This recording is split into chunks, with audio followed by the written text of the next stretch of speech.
Hi, I'm Janet Kurtz, Editor-in-Chief of Nfocus. And I'm Madeline Bradford, the Associate Editor of Nfocus. And we're back this week with a very busy episode of In Good Company. Yes, we are. We had such a great week last week. We did. Now, I'm gonna, you don't know about this, but I'm gonna pull a news, rumors, and propaganda. Okay, tell me. To start us off. So, some of you may have seen, but Nfocus friends, Emily and Barry Stowe have officially gotten married. That's right. So we're very excited for them. Congratulations. And we have another congratulations on the board today.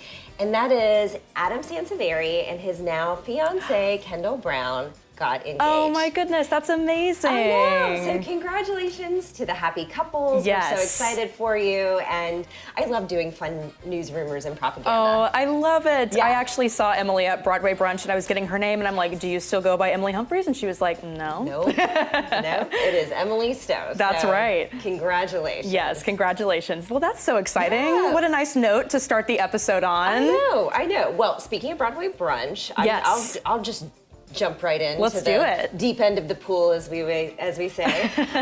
So I went to the Broadway Brunch patrons party. That's right. How was that? It was wonderful. You know, we're in the middle of summer, so it was a great summer cocktail party. And we all gathered together at the stunning home of Fletcher Foster. It is an absolutely magnificent home. You know, he has such an eye for it. I've been in his previous home, and it was stunning. So it was a beautiful home. So our co-chairs for this event were Anne Elizabeth McIntosh and Angela Bostelman-Kazmarek, and they did such a great job with the whole weekend. They really did. Absolutely spectacular.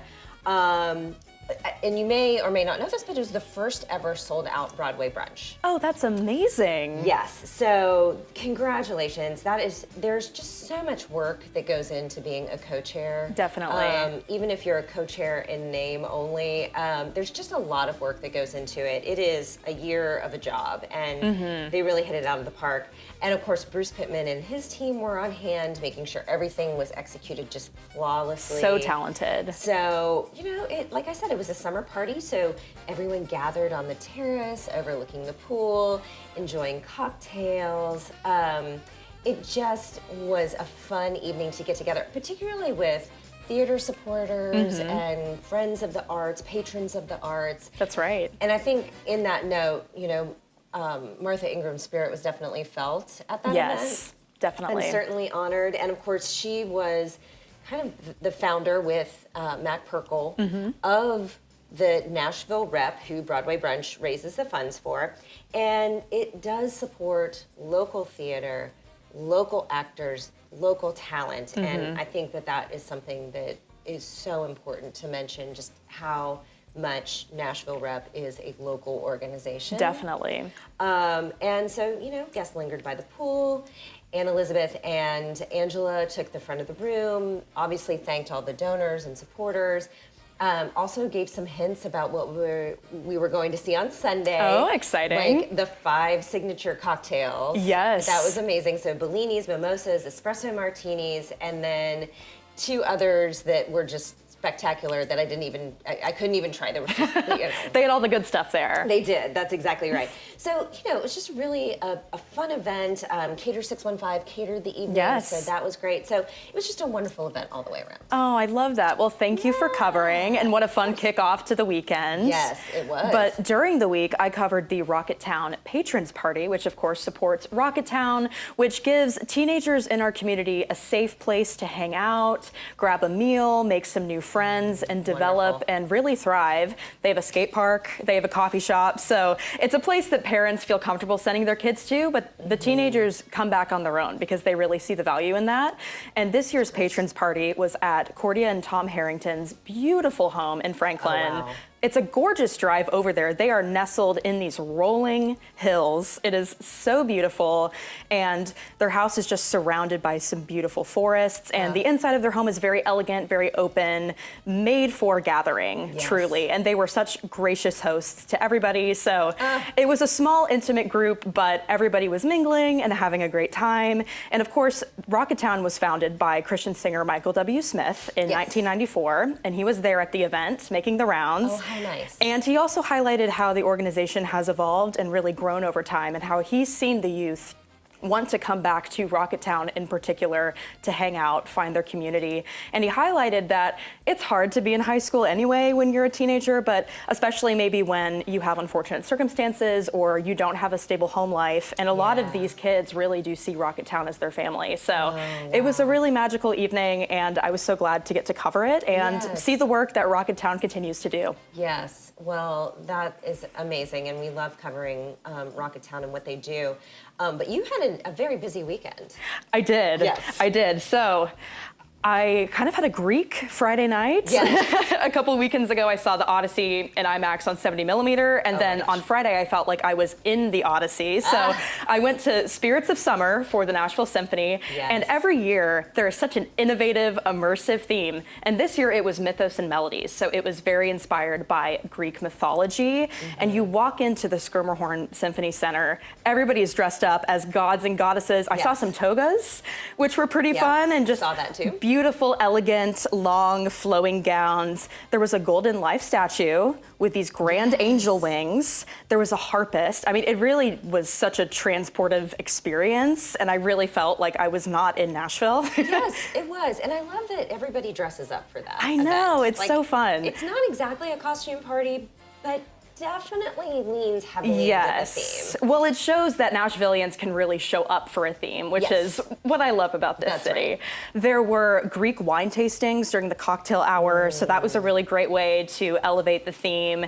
And of course, when you get into the main area, there are 4 cocktails. It's a very immersive tasting experience paired with performances by the Nashville Symphony.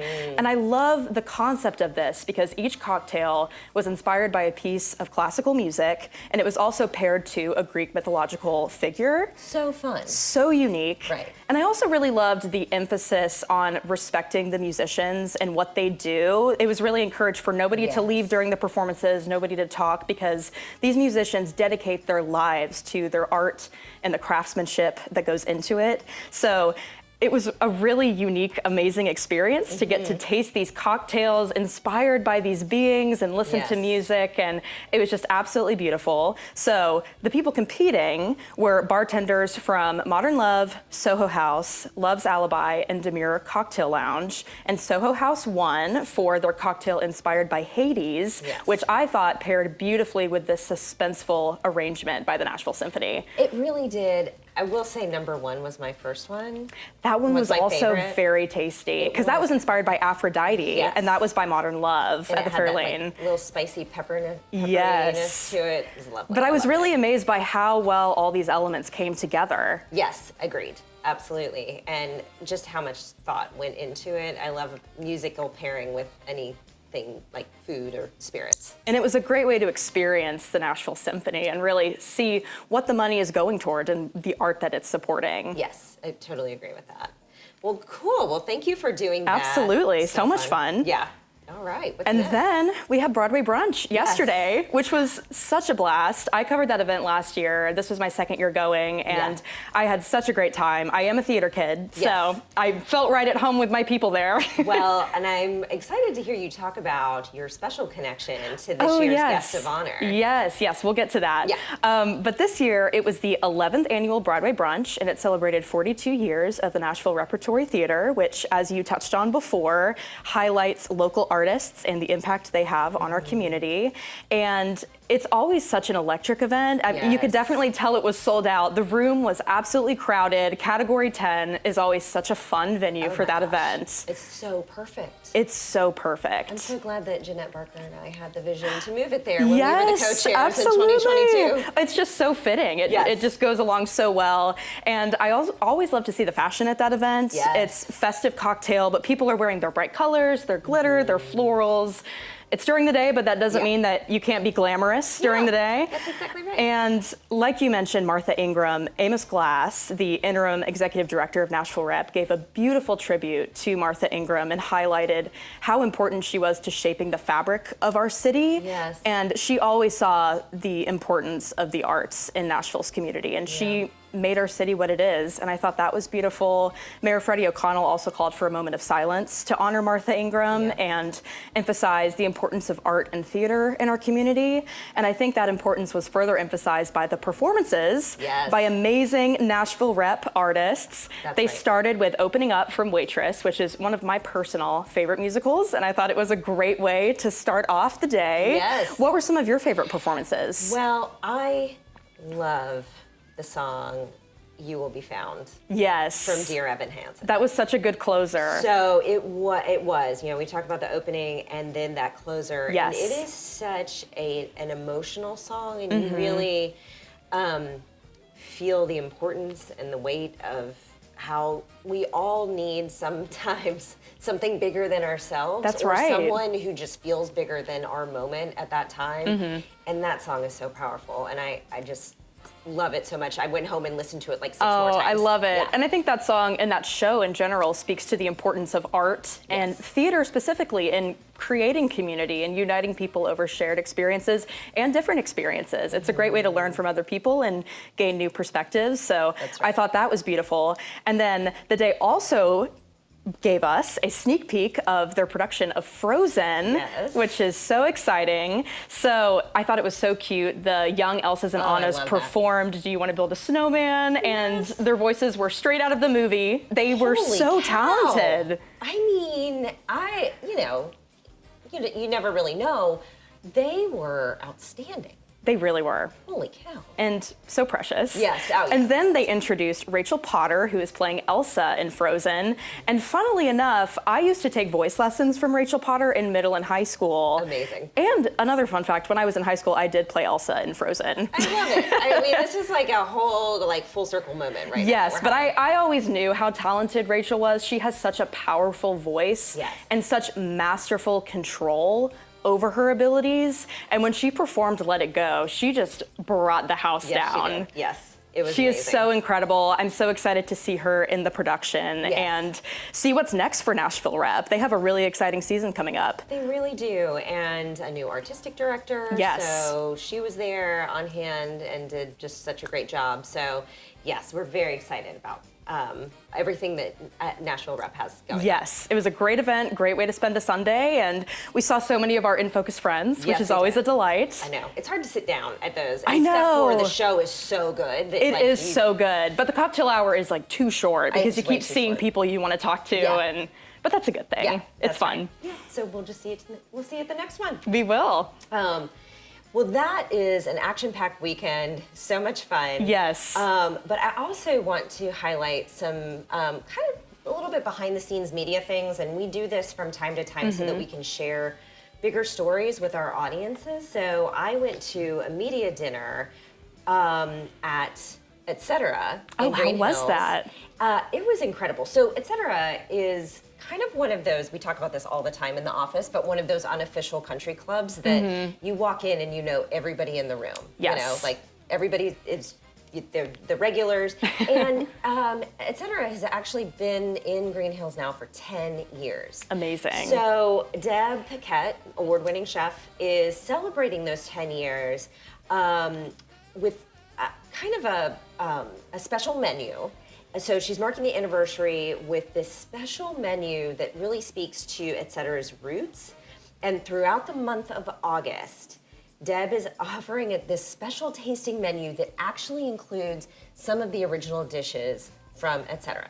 Oh, I from love the first that. Menus. I know. So what's on the menu? Well, I'm just going to highlight a couple items that I had because this menu is like a 4-course tasting menu, but you've got to do it. The roasted beet salad was one of my favorites. I just love beets anyway, so that was a great dish. And then she also had the Big Night Pie, which is based off of the movie, which is one of her favorites. Amazing. And so it's cheese and phyllo, and it's all like wrapped up together. I mean, it is delicious. So go there, get this anniversary dinner. But she's also doing something that I think is very, very clever, and we don't see this, or I've never seen it, but on top of that, Deb has partnered with local businesses for the month of August again. It's a month-long scavenger hunt throughout Green Hills, and the prize are these $100 gift cards to Etc. that are scattered throughout these businesses. That's a very unique idea for a restaurant. I know. I love that. So I'm going to read the list of participating businesses so that our audience can know who it is, but also you can follow etc.nashville on Instagram for scavenger hunt clues and anniversary updates. So be sure to follow them on Instagram. But the participating businesses are Corzine and Company, Elan, Fleet Feet, Fox's Donut Den, K. McCarthy, Levy's, Parnassus Books, The Plaid Rabbit, The Perfect Pair, and White's Mercantile. Well, that is a great lineup. Yes, and to be able to win $100 to etc. Incredible. I mean, pretty great. Sounds like it's a no-brainer to participate in that. Exactly. So definitely try out the menu, and happy searching for those. But there will be clues on their Instagram, which is why it's really important for you to follow them on Instagram. Good to know. Yes. So. Well, that's amazing. Yeah. Sounds like a fun dinner. Fun. It was. Plus, it was with some media friends that I've known for years, and so we kind of talked about the good old days and all that kind of stuff. So that's great. As you do at those types of things. Of course. And then the next day, I went to a Nashville Ballet media preview. And think of this really as like friends in the media gathering at Nashville Ballet. It was really coffee and conversation. And so we were there. What was so exciting was we were invited to watch a live rehearsal. Oh, wow. And you really, anyone who has never done this, I really recommend that you, if you can, go see a rehearsal, because it gives you an appreciation of what will be on stage, but also a glimpse at the immense amount of work that goes into what the audience sees on stage. Oh, yeah. First of all, the amazing pressure and amount of work is up against a very pressing deadline, and I feel that feels very familiar to me. Probably we you live too. on deadlines. We live on deadlines. But that's so true, because in our December issue of 2025, I interviewed the Sugar Plum Fairies, and I got to visit their rehearsals. We took photos of them in the studio, watched them rehearse, and it is so impressive that they're able to pull together this show in that amount of time. That's right. So it was also interesting to bring together the topic of why arts matter, and I captured some of Nick speaking, and so we'll let everybody kind of listen to that for a moment. You're experiencing something that is fleeting. You're experiencing something that gives us a moment in life to say, thank you, life.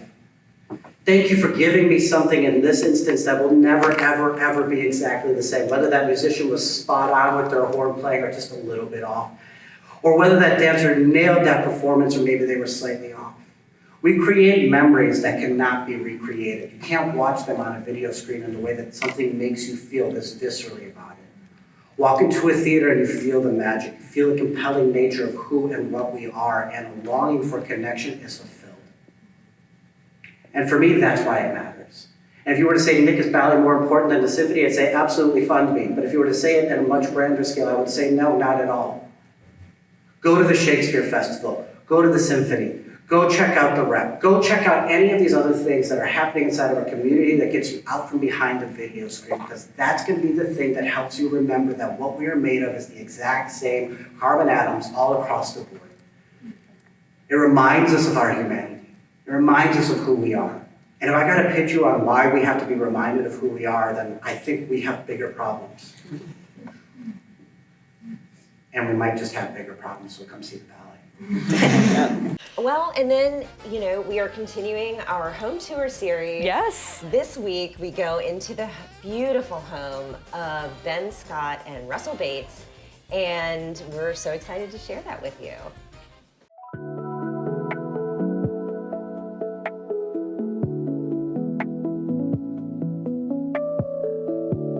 Hi, Nfocus. Welcome to our home. My name is Ben Scott. And I'm Russell Bates. Here we are in the foyer of our home. You'll see two things in the foyer that are kind of recreated as a theme throughout our house. The first one is a Wedgwood collection, which Russell can talk more about. And then the other is a crystal collection that Russell has been a long-time fan of. This is a Waterford chandelier that is one of our favorite pieces in the home. And Yeah, we bought the house in 2013 and did major updating, but one of the things that stuck were these antique French panels that were here, and so tried to work those in with the gold and the gold ceiling. So one of our favorite rooms, just a great place to welcome. We host and entertain quite a bit, and so this is a kind of a great first impression that encompasses a lot of the different things that we like throughout the home in terms of collectibles and things like that. And this is what we call the gathering room. It's one of the things that we struggled with this home is it's chopped up into lots of different rooms, and the rooms are very large, and window placement, door placement. It's just hard to be able to organize anything. So you'll see we have 2 dining rooms, for example, but this is what we call the gathering room, and it's really a place where when we have guests over, we like to have a glass of wine or a martini and just get caught up before the evening's festivities. Yeah, one of the things that we really wanted for this room, we love to host and entertain, as I said previously, and we just wanted an area that, had club chairs, felt kind of heavy, masculine, Ralph Lauren type setting. And so this is what we really tried to accomplish in this specific room. And you'll see I love oil paintings, and I've been collecting those for years, and so I have the pastoral painting over the mantle. Got that at the Cheekwood Art and Lawn and Garden Show, Art and Antique Show a few years back, and just continue to build on it. This is what we call the sunroom. It overlooks the pool. And we don't use this as much as you would think, but it's a wonderful place to come in the winter and the early spring because you get so much sunlight and the heat, and so it's just another comfortable room. And this, I mentioned 2 dining rooms. This is the first of one, and we call it the breakfast room, and it's really interesting. You'd think, why do you need such large dining rooms when there's just the 2 of us? But we actually host the family celebrations on Thanksgiving and Christmas, and we fill up both dining rooms, and we've been doing that for years. So.